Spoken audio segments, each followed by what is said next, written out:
The silk felt like a lie against her skin, a whisper of luxury in a room that had become a torture chamber.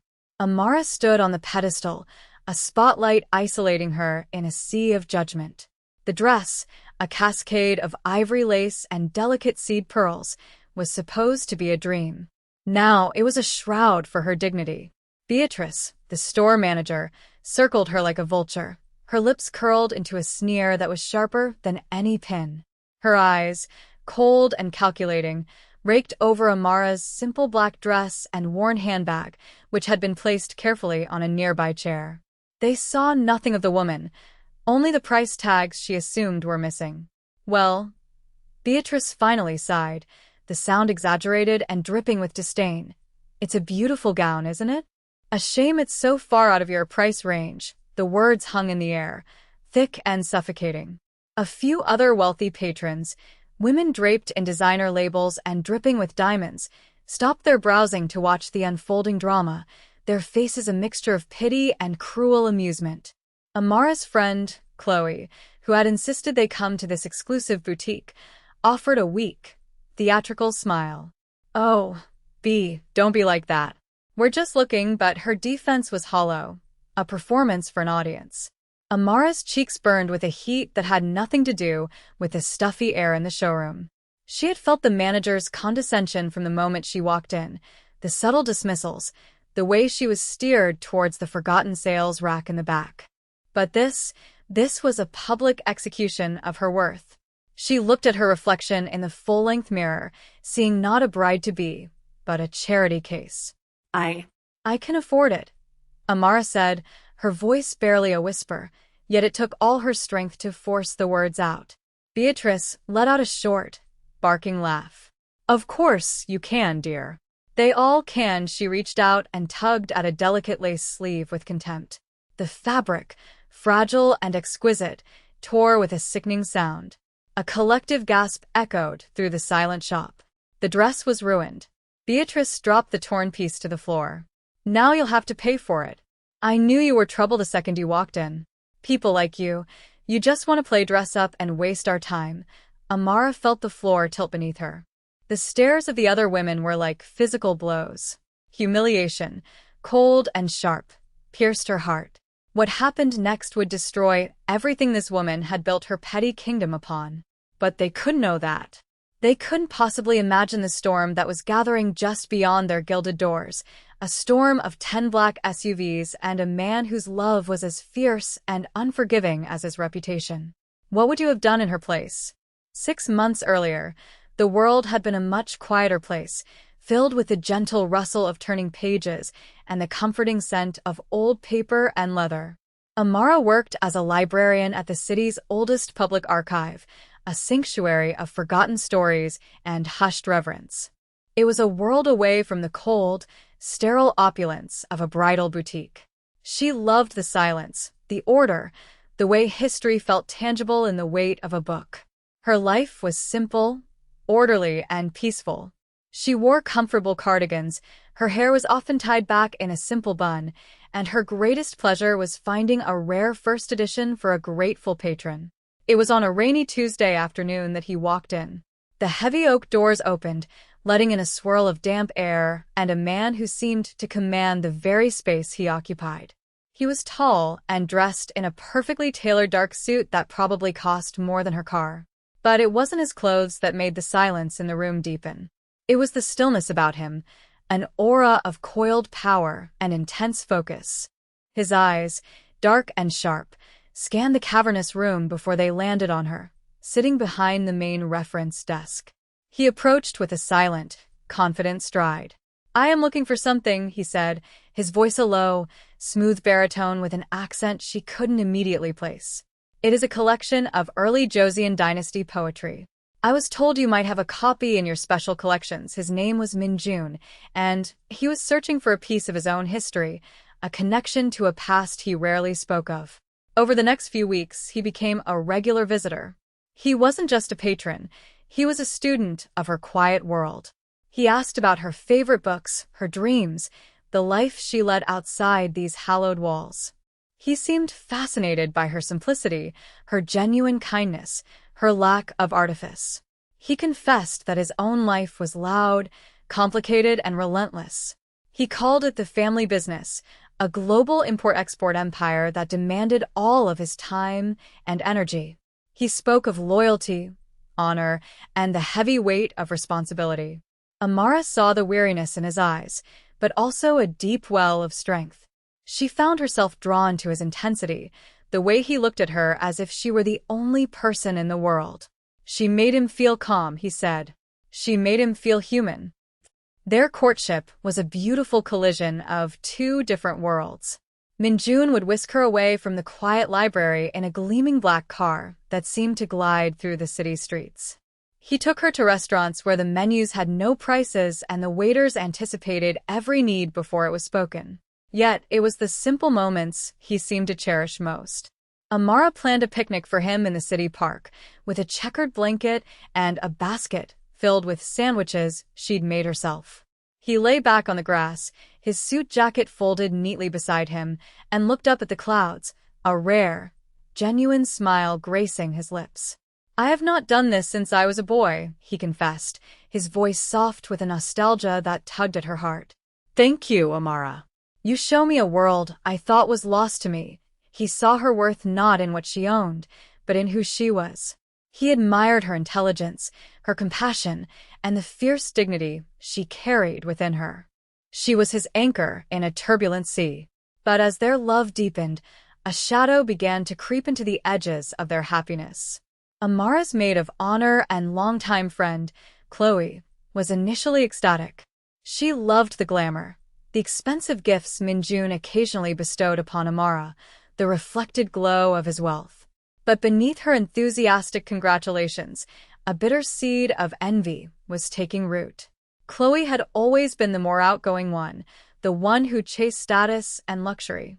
To see her quiet, unassuming friend capture the heart of a man so powerful and wealthy was a bitter pill to swallow. "He's just so intense, isn't he?" Chloe would say, probing for weakness. "Aren't you a little intimidated?" His family, their business, it all sounds so serious. Her questions were always framed as concern, but Amara could feel the subtle judgment, the implication that she was out of her depth.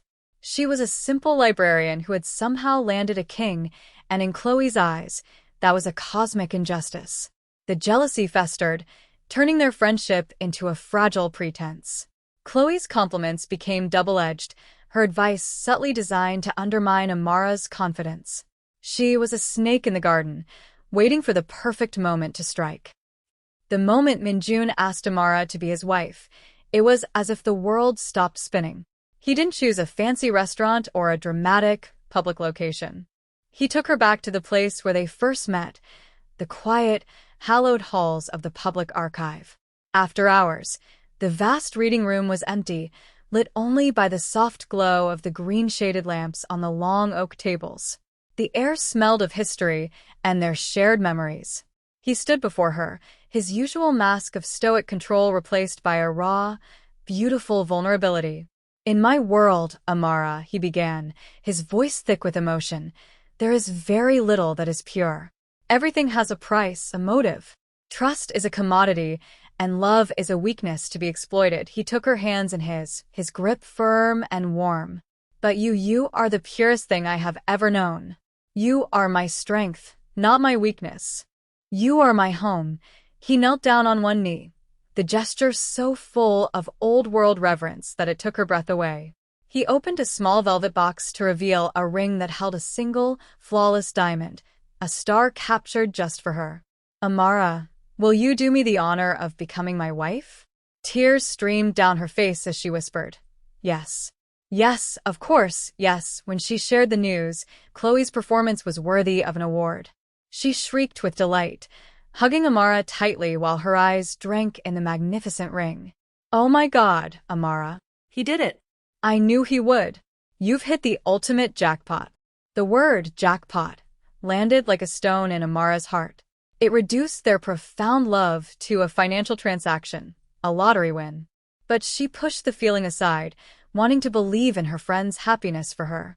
As maid of honor, Chloe threw herself into wedding planning with a terrifying zeal. The dress is the most important part, she declared. We have to go to Elysian Bridals, it's the best. Only the most exclusive designers. Amara was hesitant. The name alone sounded intimidating and expensive. I don't need anything too fancy, Chloe. Just something simple and elegant. Chloe waved her concerns away. Nonsense. You are marrying Minjun. You need to look the part. Don't worry about a thing. I'll handle the appointment. I'll make sure they treat you like a queen. It was a lie. Chloe's call to the boutique was a masterpiece of subtle sabotage. She spoke to the manager, Beatrice, and painted a picture of her sweet, simple friend who had a very limited budget but big dreams. She hinted that Amara was easily intimidated and was just coming in to get a feel for the experience. She planted the seed of doubt, ensuring that when Amara walked through those doors, she wouldn't be seen as a future bride, but as a future problem. The moment they stepped into Elysian Bridals, Amara felt a chill that had nothing to do with the fiercely air-conditioned room. The boutique was an intimidating temple of white. White marble floors, white silk-draped walls, and pedestals displaying mannequins in impossibly beautiful gowns that seemed to float like ethereal beings. The air was thick with the scent of expensive perfume and unspoken judgment. A woman with a severe blonde bob and a dress that looked like it was tailored from condescension glided towards them. This was Beatrice. Her eyes did a swift, brutal calculation, scanning Amara from head to toe. She noted the simple, tasteful, but not designer, dress Amara wore. She noted the practical flats and the leather handbag that was chosen for function, not for status. Her smile was a thin, bloodless line. "May I help you?" she asked, her tone suggesting they had wandered in by mistake. Chloe, ever the actress, stepped forward. We have an appointment for Amara. I called earlier." Beatrice's eyes flickered with recognition. "Ah, yes. The dreamer." The word was coded in sarcasm. She gestured vaguely towards a corner of the store.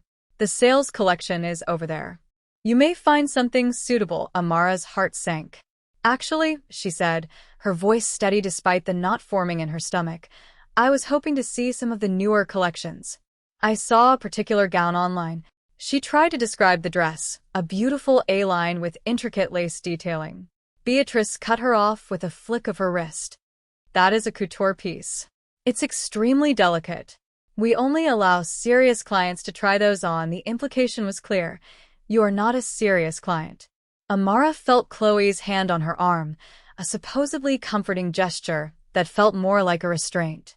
"Maybe we should just look, Amara," Chloe whispered, her voice loud enough for Beatrice to hear. "It doesn't hurt to see what's on sale." Every instinct told Amara to turn around and walk out, to escape this cold, hostile environment. But a stubborn part of her, the part that Minjun admired so much, refused to be dismissed so easily. She had a right to be here. This was supposed to be a joyous day. She would not let this woman's prejudice ruin it. "I would like to try on the couture gown," Amara repeated, her voice firmer this time, her gaze unwavering. Beatrice's eyes narrowed. It was a challenge, and she was not a woman who backed down. A cruel smile played on her lips. "Very well, but you should know we have a policy. If you damage the gown, you buy it." And so we return to the moment of impact, the sound of tearing lace echoing in the cathedral-like silence of the boutique. The torn scrap of fabric lay on the pristine white pedestal like a fallen feather from a wounded bird. Beatrice stood with her arms crossed, a triumphant smirk on her face. Her cruel words, "Now you'll have to pay for it," were a verdict and a sentence. The dress, which had a price tag equivalent to a down payment on a house, was now Amara's burden. The other patrons whispered amongst themselves, their sympathetic glances now mixed with a morbid curiosity. They were watching a public shaming, a real-life drama to recount at their evening cocktail parties. Chloe rushed to Amara's side, her face a mask of practiced concern. "Oh, Amara, this is awful. I'm so sorry." She shouldn't have done that, but her eyes darted towards Beatrice, a flicker of shared victory passing between them. The trap had been sprung perfectly. Amara felt a profound sense of isolation, as if she were trapped behind a wall of glass. She could see everyone, hear their whispers, feel their stares, but she couldn't connect. Her own voice was lost to her. All she could feel was the searing heat of shame. She slowly stepped down from the pedestal, her movements stiff and robotic. Her mind raced, trying to process the sheer malice of the act. Why? Why would someone be so deliberately cruel? She looked at the ruined dress, then at the hard, unyielding face of the manager. A single tear escaped and traced a hot path down her cold cheek. She fumbled in her purse for her phone, her fingers trembling. She wasn't planning on calling Minjun. She would never burden him with something like this, something so petty and ugly. She just needed something to hold, a familiar weight in her hand to ground her in a world that had suddenly become hostile and surreal. Her thumb hovered over his contact photo, a picture she'd taken of him smiling at the park. Just seeing his face gave her a sliver of strength. She wouldn't break. She wouldn't give these women the satisfaction of seeing her crumble. She took a deep breath, preparing to face Beatrice, to deal with this nightmare on her own. It started as a distant vibration, a low hum that seemed to resonate up through the marble floors. At first, no one noticed, but the hum grew steadily into a deep, powerful rumble, like the sound of approaching thunder on a clear day. Heads began to turn. The patrons and staff glanced nervously towards the large, plate-glass windows at the front of the boutique. Outside, on the sun-drenched, exclusive street lined with designer stores, a shadow was falling. The first vehicle to pull up was a glossy black SUV, the kind that governments use for transporting dignitaries, with windows so darkly tinted they were like obsidian mirrors. It stopped directly in front of the store, its engine a menacing purr. Before the onlookers could process what was happening, a second identical SUV pulled up behind it. Then a third. And a fourth. In a matter of seconds, a silent, perfectly synchronized convoy of 10 black SUVs had formed a formidable blockade, sealing off the entire street. Traffic came to a halt. Pedestrians stopped and stared, their phones already out and recording. The entire atmosphere of the chic, carefree shopping district had shifted into something tense and cinematic. The door of the lead vehicle opened with a quiet, decisive click. A man in a dark suit stepped out, his posture ramrod straight, his eyes hidden behind sunglasses. He moved to the rear door and opened it. Len, mignon immortate. He was not the man from the library, nor the man from the picnic. Today, he was dressed in a bespoke charcoal suit, his white shirt so crisp it seemed to cut the air. His face was a mask of cold, controlled fury. The air around him crackled with an almost visible energy. He exuded an aura of absolute, untouchable power. Two more men, his most trusted lieutenants, emerged from the second SUV and flanked him, their gazes sweeping the street with professional vigilance. Inside the boutique, Beatrice's smug expression had dissolved into confusion and then dawning horror. Chloe's face went pale, her eyes wide with disbelief and fear. She had wanted to humiliate Amara, not summon an army. Amara, seeing him through the window, felt a wave of relief so powerful it almost buckled her knees. He was here. Her storm had arrived. The small golden bell above the boutique's entrance chimed a delicate, cheerful tune, a sound so utterly incongruous with the moment that it was jarring. Every head in the store snapped towards the door as Minjun stepped inside, flanked by his two sentinels. The frivolous, perfumed air of the shop seemed to grow heavy, charged with a new and dangerous gravity. He moved with a predatory grace, his polished shoes making no sound on the marble floor. His eyes, cold as chips of granite, scanned the room once, taking in the scene with chilling efficiency. The gawking patrons, the terrified staff, the ruined dress on the floor, and Beatrice, frozen behind her counter. But his gaze didn't linger on any of them. It found Amara, and in that instant, the entire universe of the room contracted to the space between them. For a fraction of a second, the icy fury in his eyes melted, replaced by a deep, aching concern that was more powerful than any shout. He walked directly to her, his path unwavering, ignoring everyone else as if they were merely furniture. He gently cupped her face in his hands, his thumbs tracing the path of her tear-stained cheek. "Are you all right, my love?" he asked, his voice a low, intimate murmur meant only for her, yet it carried across the dead-silent room. She could only manage a small, shaky nod, leaning into his touch as if he were the only solid thing in a collapsing world. He held her gaze for a moment longer, reassuring her without words that she was safe now, that he was here to make it all right. Then, his eyes dropped to the torn lace and the pristine white dress crumpled on the floor. A muscle twitched in his jaw. When he looked up again, the coldness had returned, honed to a razor's edge. His gaze settled on Beatrice, who visibly flinched. He didn't raise his voice. He didn't need to. The quiet menace in his tone was more terrifying than any rage. "You," he said, the single word cutting through the tension like a shard of glass. "You are the manager of this establishment?" Beatrice, her face ashen, swallowed hard. The arrogance and condescension were gone, replaced by a primal fear. She could only nod, her throat too tight for words. Minjun's eyes then flickered over to Chloe, who was trying to shrink into the wall, her face a mask of pure panic. He saw her, and in his brief, dismissive glance, he understood everything. Minjun's composure was absolute, a terrifying calm that promised a meticulous and devastating retribution. He kept one arm protectively around Amara, anchoring her to his side, before turning his full attention back to the trembling manager. "This woman," he began, his voice level but laced with steel, his gesture towards Amara one of reverence, "is my fiancé, the future matriarch of my family. She came to your store today with a pure heart, looking for a dress to wear on the day she honors me by becoming my wife." He paused, letting the weight of his words settle in the suffocating silence. "She can afford to buy this building. She can afford to buy this entire street and turn it into a parking lot. Her heart is worth more than every thread and bead in this room combined. But she is a humble and kind person, so she came here, hoping for a simple, happy memory." His gaze hardened, becoming impossibly colder. "Instead, you chose to insult her. You chose to humiliate her. You chose to judge her worth based on the label on her handbag. You have made a grave, irreversible mistake." He gave a sharp, almost imperceptible nod. One of his lieutenants, who had been standing silently by the door, stepped forward.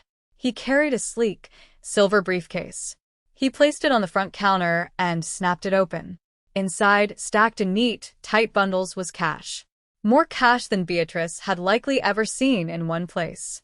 "My fiancé no longer requires a dress from this place," Minjun stated, his voice flat and final. "However, we will be making a purchase. We are buying your entire inventory. Every dress, every veil, every pair of shoes, every accessory in the store. My assistant will wire the full retail price to your account within the hour." Beatrice stared, dumbfounded. Minjun then pointed a single, elegant finger at the ruined gown on the floor. "Except for that one. That one is an insult.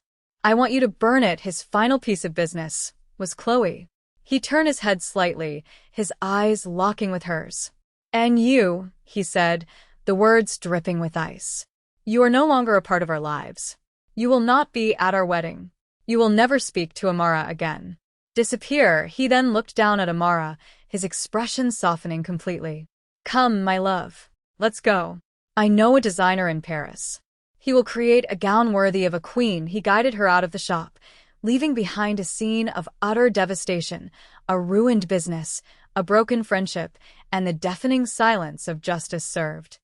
3 months later, the golden afternoon sun of Paris streamed through the floor-to-ceiling windows of a private atelier overlooking the Seine. The air smelled of jasmine and fresh silk. There were no price tags here, no judgmental eyes, only the quiet hum of creativity and respect. Amara stood on a pedestal, but this time, it felt like a throne. She was wearing a gown that was more than a dress. It was a work of art, a testament to love, crafted just for her. It was made of moonlight and starlight, with hand-stitched embroidery that told the story of a librarian who met a king. She looked not just beautiful, but powerful, serene, and deeply, truly happy. Minjun stood nearby, his arms crossed, watching her with an expression of profound pride and adoration. He had never seen her look more radiant. The storm had passed, and in its wake, it had washed the world clean. If you love stories where good triumphs and arrogance is brought to its knees, you're in the right place. The news had traveled back to them, of course. Elysian Bridals had been forced to sell its entire stock to Minjun's company for a fraction of its value, after which he had every single piece donated to charities that provided formal wear for underprivileged women. The boutique, stripped bare and its reputation shattered, went bankrupt within a month. Beatrice lost everything she had built her petty kingdom upon. Chloe, ostracized from their social circle and consumed by the shame of her public exposure, moved to another city to escape the ghosts of her own jealousy and betrayal. This story serves as a powerful reminder for us all. True worth, the kind that truly matters, is not measured by the labels you wear or the balance in your bank account. It is measured by the content of your character, the kindness in your heart, and the quiet dignity with which you carry yourself. Never, ever let the hollow judgments of small-minded people make you feel small, because the universe has a funny and often dramatic way of reminding the arrogant just how insignificant they truly are. Amara found her happily ever after, not because of the wealth or the power, but because she stayed true to herself and was loved fiercely for it. Drop your city in the comments below to let us know where you're watching from, and if you believe in the power of loyalty and true love, make sure you subscribe right now for more inspirational stories.